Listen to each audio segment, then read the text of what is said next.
na qualidade de pró-reitor acadêmico do Centro Universitário de Suzano, Unisuzano, gostaria de agradecer imensamente ao Dr. Ives Gando, nosso professor honoris causa, título que nos honrou sobremaneira e que novamente nos acolhe no seu escritório para deixar aí uma mensagem aos nossos estudantes, especialmente nossos estudantes de curso de Direito, né, do Grupo Uniesp, que contempla algumas faculdades e 4 centros universitários. Eu passarei imediatamente ao doutor Ives para a sua saudação inicial, antes que a gente possa bater um papo aqui a respeito do curso de Direito. Em primeiro lugar, eu quero dizer que entre os títulos acadêmicos que eu tenho, professor honoris causa da Universidade de Suzano, no Centro Universitário de Suzano, me alegra sobremaneira. Me sinto honrado. Honrado não porque tenho feito uma carreira, enfim, uma carreira esforçada de um universitário há 60 anos, advogado há 67. Mas como dedicado ao direito, não me senti um cidadão inútil. Tenho a impressão que todos nós, quando estudamos direito, quando procuramos nos aprofundar naquela que, para mim, é a maior ciência de todas, que é aquela que permite uma convivência ordenada dentro da sociedade. Qualquer que seja o operador de direito, ele está tentando fazer com que a sociedade seja ordenada e conviva na busca de paz e de fraternidade. Eu tenho a impressão que esse aspecto, apesar das minhas limitações, eu sempre procurei. E o que, enquanto lecionava regularmente, depois apenas em palestras, em conferências, eu tenho sempre levado aqueles que foram meus estudantes, aqueles que são meus colegas, e que nós temos uma importância muito grande. Aqueles que trabalham com direito, aqueles que formados são advogados, magistrados, ou membros do Ministério Público, ou atuam na advocacia do poder público. É evidente, por ter escolhido a advocacia e não qualquer outra das profissões, eu fiz por um amante da democracia. A defesa, o direito de defesa, que é dos mais importantes direitos numa democracia, ele é fundamentalmente exercido pelo advogado. O advogado é aquele que tem a obrigação de defender aquelas violações do direito. Porque o membro do poder público, uma função relevantíssima, é acusar. Os magistrados têm que decidir. E a responsabilidade do magistrado é muito grande. Eu sempre disse para os meus alunos, para os meus colegas, no meu Instagram diário, que eu coloco, muitas vezes criticando amigos meus da Suprema Corte, que a função do magistrado de fazer justiça, ou melhor, de não fazer injustiça, porque a justiça formal é muito simples fazer, mas não fazer injustiça é entrar no âmago da questão para que não haja problemas de consciência ao magistrado, que condenou mais do que devia alguém que foi acusado. Então, das 3 grandes profissões da área jurídica, advogado, magistrado e membro do Ministério Público, eu sempre me senti muito mais feliz, muito mais autêntico no exercício da profissão, numa democracia em que eu entendo que o sistema parlamentar de governo é o melhor do sistema das 20 maiores democracias do mundo. 19 são parlamentaristas e só os Estados Unidos é presidencialista. Eu que entendo que a democracia, embora tenha todos os seus defeitos, é o melhor caminho para a convivência da sociedade. Eu entendo que na democracia o direito de defesa é o mais sagrado. Não há direito de defesa nas ditaduras. O que o poder quer, vê-se o caso da Venezuela, atualmente, em que a justiça é um capacho do ditador que perdeu as eleições. De rigor, nas democracias é que nós podemos exercer essa profissão que eu entendo que é um verdadeiro sacerdócio, de saber defender direitos das pessoas no campo penal, no campo civil. É por essa razão que sempre disse aos meus alunos, os concursos de magistratura, em que eu fui da banca examinadora, para aqueles que queriam ser magistrados, a responsabilidade que deveriam ter para não fazer injustiça. Nós, advogados, representamos, a meu ver, aqueles que são o verdadeiro símbolo da democracia, porque é aqueles que garantem o direito à defesa. Então, a todos aqueles nessa semana jurídica que, enfim, estão dedicados a se formarem e entrarem no rol dos que defendem o direito, era essa mensagem que, de início, meu caro Franco, eu queria fazer aos amigos. Eu gostaria de... Doutor Ives, hoje nós somos uma geração já, para muitos, ultrapassada. No meu de 89 anos, ultrapassadíssimo. Eu gostaria de saber do senhor o seguinte, é uma preocupação nossa também dentro do campo educacional. Qual o impacto que o senhor vê com essa nova tecnologia chegando aí e parece que não vai sair?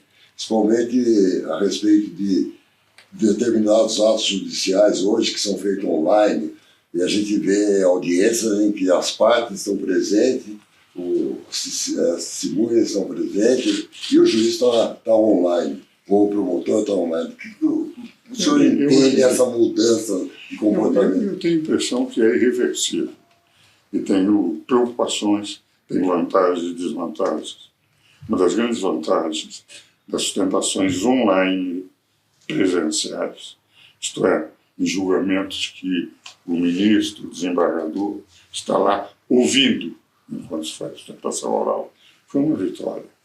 Hoje, por exemplo, para sustentar perante o Supremo Tribunal Federal, teria que se pegar um avião, passar o dia inteiro, os 15 minutos. No momento em que se admite online presencial, os ministros ouvindo a sustentação oral, evidentemente, foi um avanço extraordinário. Economiza-se recursos do cliente, economiza-se tempo do advogado, e se faz a sustentação oral. Acho que foi um avanço.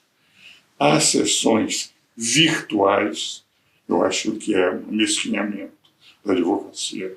Eu tenho dito isso, inclusive, para o ministro, porque quando se grava uma sustentação oral, sem olhar como é que os ministros estão reagindo, e se manda a sustentação oral, primeiro não se tem certeza se o ministro vai ter tempo de ouvir, que representa uma redução do direito de defesa.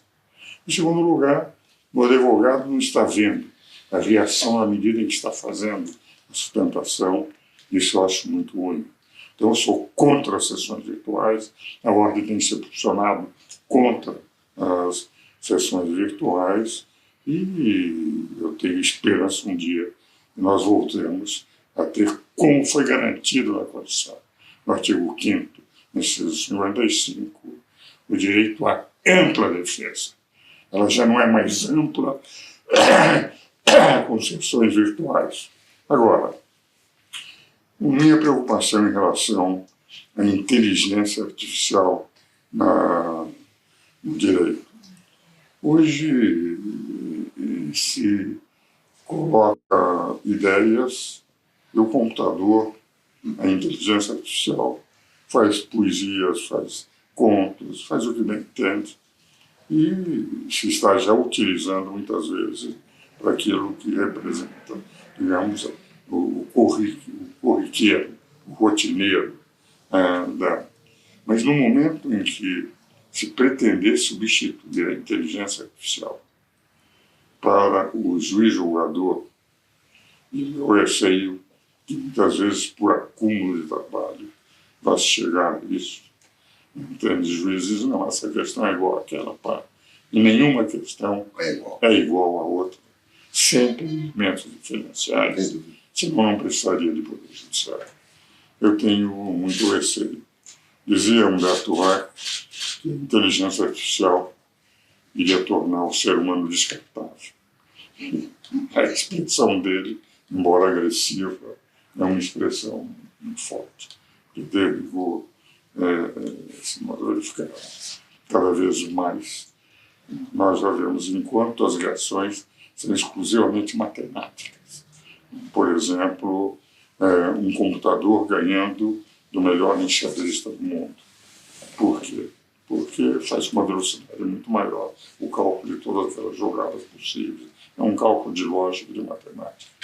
Mas no dia em que se chegar, tenho receio, vão chegar a reações químicas dentro da inteligência artificial, realmente o receio do Humberto Eco pode se tornar. Então é algo que terá que ter um controle de um lado. Nós nunca vamos evitar os hackers.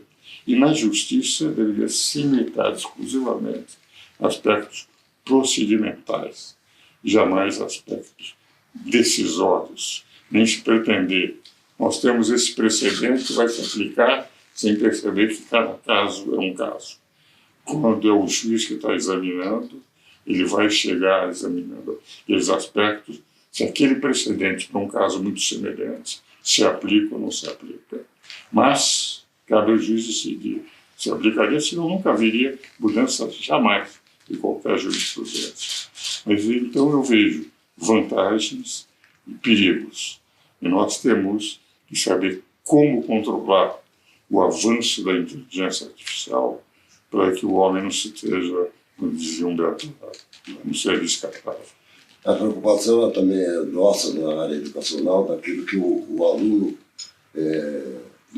pelo menos ele querer achar que a inteligência artificial vai substituir o período dele de estudo, de ter acesso ao livro. Quer dizer, que todos os casos ele vai resolver via inteligência artificial. Até para se dar um caminho para a inteligência artificial nos fornecer alguma resposta, eu preciso conhecer previamente. Claro. Né? Então, uma dessas questões, ontem, falando com o senhor, a Uniesp, mais a Universidade do Brasil, fez uma parceria com a ABM, a Associação Brasileira dos Magistrados, e já iniciou um curso de pós-graduação sobre a Advocacia 4.0, para poder preparar os operadores do direito nesse sentido de saber usar, né? Usar pelo bom sentido. Como o senhor falou, existe, por exemplo, o juiz usando, e ações do INSS, que são ações repetitivas, aí tranquilo, ele pode usar a inteligência artificial, porque todas as ações são iguais. Mas existe diferença. Outro dia, nós conversando com o professor nosso de direito penal, ele falou, um assalto à mão armada, eu posso ter 3 situações, 3 tipos de pena a aplicar, eu como juiz, ele falando. Porque se o assalto foi, simplesmente ele falou, eu estou armado e me dá o seu celular, é uma coisa. Se ele apontou a arma e pediu o celular, é outra. Se ele botou a arma na cabeça do indivíduo, são 3 tipos de pena que esse assaltante pode receber. Então, como que a inteligência artificial que Deus falou, cada caso é um caso, né? Então é difícil. Isso mesmo nas ações, por exemplo, que são repetitivas, tem que se examinar nas ações repetitivas se não há algum aspecto diferencial. Se elas forem repetitivas, se aplica o precedente sem nenhum problema. Mas cada ação tem que se examinar se não há algum aspecto diferencial. Isso eu acho importantíssimo no direito, até é a razão de ser, quando eu digo não fazer injustiça, não é o cidadão de ser jurisprudência é essa, sou juiz, eu aplico, não preciso estudar e faço. Ao contrário, o não fazer injustiça obriga, o precedente é esse, eu sei qual é, o caso é esse, eu vou examinar para ver se não há algum elemento diferencial, não havendo, eu aplico o precedente. Aí eu não estou fazendo injustiça. Tem uma sensação que eu tenho, que o grande desafio da inteligência artificial é não pretender que ela substitua a capacidade de julgamento, de defesa. Quando os advogados não utilizarem não, eu vou não precisar estudar, porque qualquer coisa eu pego no Google, eu tenho a solução. Por exemplo, essa minha biblioteca que está aí, não é, eu tenho 40 mil livros nessa sala, na época que eu tinha as enciclopédias, Técnica, Barça, Verbo, etc. Hoje elas não têm mais valor, porque o Google atualiza diariamente. Elas assinaram com livros do ano que já chegavam atrasados. Mas elas estão aqui dentro. É, na verdade, importante, livro de maior destaque, etc. Mas, na verdade, do ponto de consulta, é algo já ultrapassado. Agora, a consulta que se faz imediatamente não substitui a parte criativa daquele que está. Eu quero uma informação, eu obtenho mais rapidamente. Uma vantagem extraordinária. Mas a análise... E saber buscar informação. Exatamente. Saber buscar informação também. Mas independente de ter a informação, saber buscar, saber avaliar. Isso é função de... Se ela se aplica naquele caso. Exatamente. Não é simplesmente buscar, porque eu posso pedir, eu quero um remédio para dor de cabeça. Ótimo, ele me dá lá. Agora, será que eu posso tomar aquele remédio? Será que as condições clínicas... Não, não precisaria de médico. Não precisa médico, está tudo lá, né? Está tudo lá. Senhor Joaquim, deixa eu mais uma só colocação, doutor. Nós fizemos essa parceria com a BM. Para nós, o que o senhor acha que representa uma parceria com a Associação Brasileira dos Magistrados e a possibilidade de ter os desembargadores, os ministros, palestrando para nós, dando aulas para nós, para os nossos alunos, principalmente para os egressos em curso de pós-graduação? Gostaria de uma avaliação. Olha, eu sou favorável e defensor da AMB, da Associação dos Magistrados Brasileiros. Já fui advogado deles, na época do ministro, do desembargador Regis Fernandes, quando era presidente. Cheguei a entrar até com ações diretas de inconstitucionalidade logo depois de promulgado. A Constituição, em nome da AMB, na época do Regis, na época do Odipoto, que eram presidentes, e considero uma entidade importantíssima, embora naquela época o Supremo tinha entendido que a função da AMB era defender os direitos dos magistrados e não direitos mais amplos da Constituição.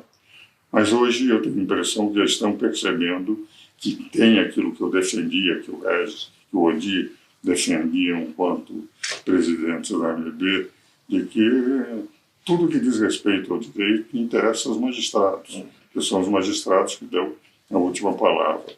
Então, eu acho que essa parceria que os senhores estão fazendo é excepcional, porque vocês terão todos os magistrados, eu creio que em torno de 18 mil magistrados que nós temos no Brasil, entende, compreendendo a importância não só da instituição universitária, uma importância de auxiliar aqueles que estão estudando a compreender o direito.